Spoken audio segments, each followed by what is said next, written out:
UP special most important questions for UP triple S C lower PCS and UP PCS. इस वीडियो में हम discuss करेंगे UP special के कुछ most important questions lower PCS और आगामी यूपी पीसीएस परीक्षा के लिए। तो चलिए देखते हैं पहला क्वेश्चन। 1857 के महान विद्रोह के दौरान अगस्त 1857 में आजमगढ़ उद्घोषणा मतलब कि आजमगढ़ डिक्लेरेशन का मसौदा तैयार करने का ऐतिहासिक श्रेय किसे दिया जाता है? इसके ऑप्शन है शहजादा फिरोज शाह, खान बहादुर Khan, option C Begum Hazrat Mahal, option D general भगत खान। इसका सही आंसर हो जाएगा ऑप्शन ए शहजादा फिरोज शाह। और आगे देखते हैं खान बहादुर खान किस जगह से संबंधित थे? ये बरेली से संबंधित थे। बरेली 1857 में खान बहादुर खान बरेली से संबंधित थे। बेगम हजरत महल लखनऊ से संबंधित थी और जनरल भगत खान बहादुर शाह जफर ने इनको अपना जनरल बनाया था 1857 के विद्रोह के दौरान। आइए देखते हैं आगे क्वेश्चन नंबर 2। उत्तर प्रदेश में विरासत पर्यटन का केंद्र माना जाने वाला ऐतिहासिक कालिंजर किला किस जिले में स्थित है? आपको बताना है कि कालिंजर किला किस जिले में स्थित है। आपका ऑप्शन है option A Mahoba, option B Jhansi, option C Banda, option D Chitrakoot. इसका सही उत्तर हो जाएगा ऑप्शन सी बांदा। और अभी कालिंजर किले को जियो हेरिटेज साइट भी डिक्लेयर किया गया है, जियो हेरिटेज।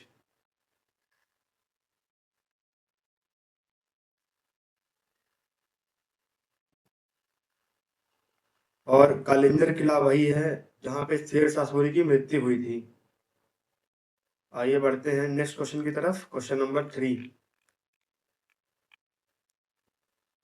उत्तर प्रदेश वन विभाग के साथ मिलकर सूरजपुर आर्द्र भूमि के संरक्षण में कौन सा संगठन शामिल है?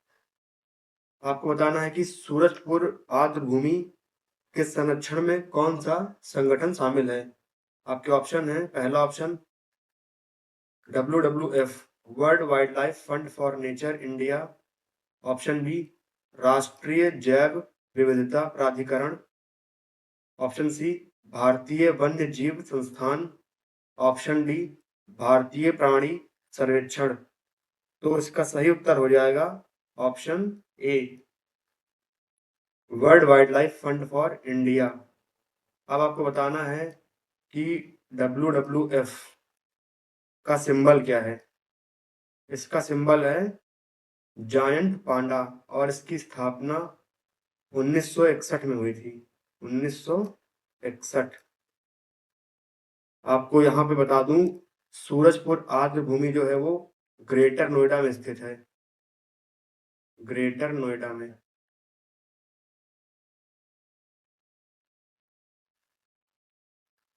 ये सब क्वेश्चन अभी हाल ही में का करंट अफेयर है और हाल ही कुछ पेपर में आ चुके हैं, तो ध्यान से पढ़िएगा। और यूपी ट्रिपल एससी की आदत है कि ये क्वेश्चन रिपीट कर सकता है, तो लोअर पीसीएस वाले ध्यान से क्वेश्चन को देखेंगे। आइए बढ़ते हैं नेक्स्ट क्वेश्चन की तरफ। Question number 4। अवध राज का ब्रिटिश ईस्ट इंडिया कंपनी द्वारा औपचारिक रूप से किस वर्ष विलय किया गया था?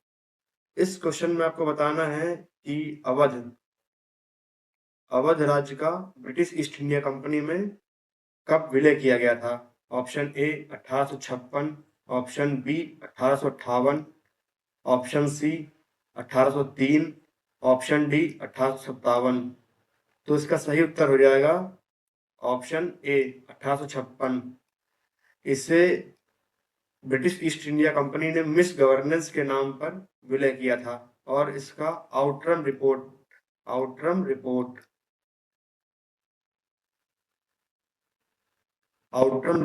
के तहत इसका विलय किया गया था। और अवध राज्य के आखिरी जो नवाब थे वो थे वाजिद अली शाह, वाजिद अली शाह।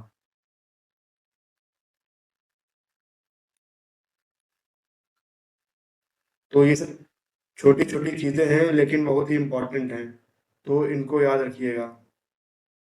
आइए बढ़ते हैं क्वेश्चन नंबर 5 की तरफ।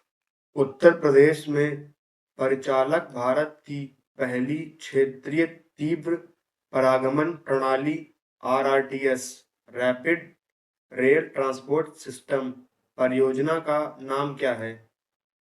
ये हाल ही में अभी उत्तर प्रदेश के मेरठ में मेरठ मेरठ में शुरू की गई है, और ये शायद भारत देश की भी पहली है। तो इसके ऑप्शन है Amrit Bharat express, option B नमो भारत, ऑप्शन सी उत्तर Bharat metro, option D Vande Bharat. तो इसका सही उत्तर हो जाएगा ऑप्शन बी नमो भारत। इसका उद्घाटन फरवरी में किया गया था, फरवरी 2026 में। कभी कभार डेट भी पूछ लेता है, तो डेट भी याद रखिएगा, फरवरी 2026 में। और कहाँ पर है? मेरठ में, मेरठ। आइए आगे बढ़ते हैं क्वेश्चन नंबर 6 की तरफ। अयोध्या में स्थित श्री राम जन्मभूमि मंदिर किस पारंपरिक भारतीय मंदिर स्थापित शैली में निर्मित है? ये क्वेश्चन कह रहा है कि अयोध्या में जो भगवान श्री राम का मंदिर है वह किस शैली में है?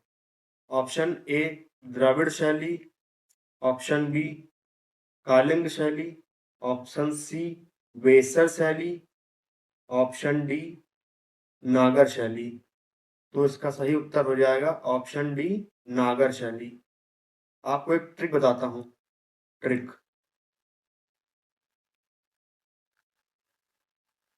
उत्तर भारत के जितने भी मंदिर हैं, उत्तर भारत के जितने भी मंदिर हैं वो मोस्ट ऑफ द मंदिर नागर शैली में बने हुए हैं, और जो दक्षिण भारत के हैं वो द्रविड़ शैली में बने हुए हैं। बाकी जो सेंट्रल इंडिया वाले हैं, जैसे कि तुम्हारा मध्य प्रदेश, छत्तीसगढ़ में ये जो मंदिर है वो बेसर शैली में है। बेसर शैली द्रविड़ और नागर का मिक्सचर होता है। अभी यहाँ पर जो श्री राम जन्मभूमि मंदिर है उसकी प्राण प्रतिष्ठा 22 जनवरी 2024 में हुई थी। तो आपको डेट भी याद रखना है, ये महत्वपूर्ण डेट है, कहीं भी पूछ सकता है, 22 जनवरी 2024। आइए आगे बढ़ते हैं क्वेश्चन नंबर 7 की तरफ। क्वेश्चन नंबर 7 कहता है Panki thermal power station Uttar Pradesh के किस जिले में स्थित है? आपको पनकी थर्मल पावर स्टेशन किस जिले में स्थित है ये बताना है। ऑप्शन है आपके Prayagraj, option B Mirzapur, option C Chandauli, option D Kanpur. तो आपको इसका सही उत्तर बताना है। इसका सही उत्तर हो जाएगा option D Kanpur, option D Kanpur. अब बताते हैं पनकी थर्मल पावर स्टेशन जो है ये 1967 में इसकी स्थापना की गई थी, 1967 में कानपुर में। आइए बढ़ते हैं नेक्स्ट क्वेश्चन की तरफ। Question number 8। कुशीनगर की पर्यटन, सॉरी यहाँ पे कुछ गलती है, कुशीनगर किस पर्यटन सर्किट का हिस्सा है? कुशीनगर किस पर्यटन सर्किट का हिस्सा है? आपके ऑप्शन है Bundelkhand circuit, option B Awadh circuit, option D बौद्ध सर्किट, सॉरी ऑप्शन सी बौद्ध circuit, option D Braj circuit. तो आपको इसका उत्तर बताना है। इसका सही आंसर हो जाएगा बौद्ध सर्किट, बौद्ध सर्किट, ऑप्शन सी बौद्ध सर्किट। और कुशीनगर में भगवान बुद्ध की एक रिक्लाइनिंग लेटी हुई प्रतिमा भी है, जो किसी किसी एग्जाम में पूछा जाता है, तो उसको भी याद रखिएगा। आइए बात करते हैं बुंदेलखंड सर्किट की। इस सर्किट में झांसी का किला, कालिंजर किला, ये सब चीजें आती हैं। अवध सर्किट में अपने अयोध्या वाला मंदिर, भगवान श्री राम का मंदिर आता है, और ब्रज सर्किट में गोकुल, मथुरा, बरसाना ये सब चीज़ें आती हैं। तो आप इन सबको याद रखिएगा। प्रोजेक्ट गंगा, जिसे उत्तर प्रदेश सरकार ने 2026 में लॉन्च किया है, किस प्रमुख ये पहल होगा यहाँ पे, किस प्रमुख पहल के साथ संरेखित किया है? आपको बताना है कि प्रोजेक्ट गंगा जो है उत्तर प्रदेश सरकार ने भारत सरकार की किस पहल के साथ में लॉन्च किया है, मतलब किसके अंतर्गत लॉन्च किया गया है। आपका ऑप्शन है मेक इन इंडिया अभियान, ऑप्शन बी स्किल इंडिया अभियान, ऑप्शन सी डिजिटल इंडिया पहल, ऑप्शन डी स्टार्टअप इंडिया कार्यक्रम। आपको क्या लगता है, अगर आपको ये क्वेश्चन नहीं आ रहा होता तो इस पे आप क्या लगाते? प्रोजेक्ट गंगा है, इससे तो कुछ मिल नहीं रहा है। आइए आपको बताते हैं इसका सही आंसर। इसका आंसर है डिजिटल इंडिया। कभी कभार क्वेश्चन का आंसर एलिमिनेशन से भी हो जाता है, लेकिन यहाँ पर इससे नहीं कुछ मिल रहा है, तो यहाँ पर ये एलिमिनेशन नहीं लग पाएगा। आइए बढ़ते हैं क्वेश्चन नंबर 10 की तरफ। उत्तर प्रदेश का पहला और एकमात्र रणजी ट्रॉफी का खिताब किस वर्ष जीता था? उत्तर प्रदेश ने पहला और एकमात्र रणजी ट्रॉफी का खिताब किस वर्ष जीता था? इस समय खेलों के ऊपर ही बहुत दबाव दिया जा रहा है, और ये क्वेश्चन एक पीवाईक्यू भी है। पीवाईक्यू है यूपी ट्रिपल एससी का, तो ध्यान से पढ़ेंगे। आपका ऑप्शन है 2006, ऑप्शन बी 2004, ऑप्शन सी 2003 और 4, ऑप्शन डी 2005 और 6। तो इसका सही उत्तर हो जाएगा ऑप्शन डी 2005 और 6। उत्तर प्रदेश ने इससे बंगाल को हराकर।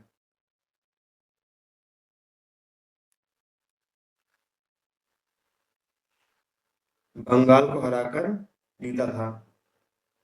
तो खेल के ऊपर आप लोग जैसे कि अवार्ड्स वगैरह, जैसे कि रानी लक्ष्मीबाई अवार्ड और लक्ष्मण अवार्ड, अर्जुन अवार्ड, ये सब याद कर लीजिएगा, ये सब पूछा जाता है। ये क्वेश्चन नंबर 10 आपका आखिरी क्वेश्चन है। आपके लिए एक होमवर्क क्वेश्चन भी है।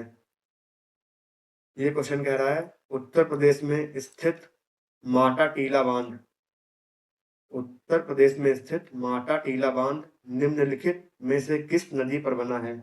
ऑप्शन ए सोन नदी, ऑप्शन बी गोमती नदी, ऑप्शन सी सिंध नदी, ऑप्शन डी बेतवा नदी।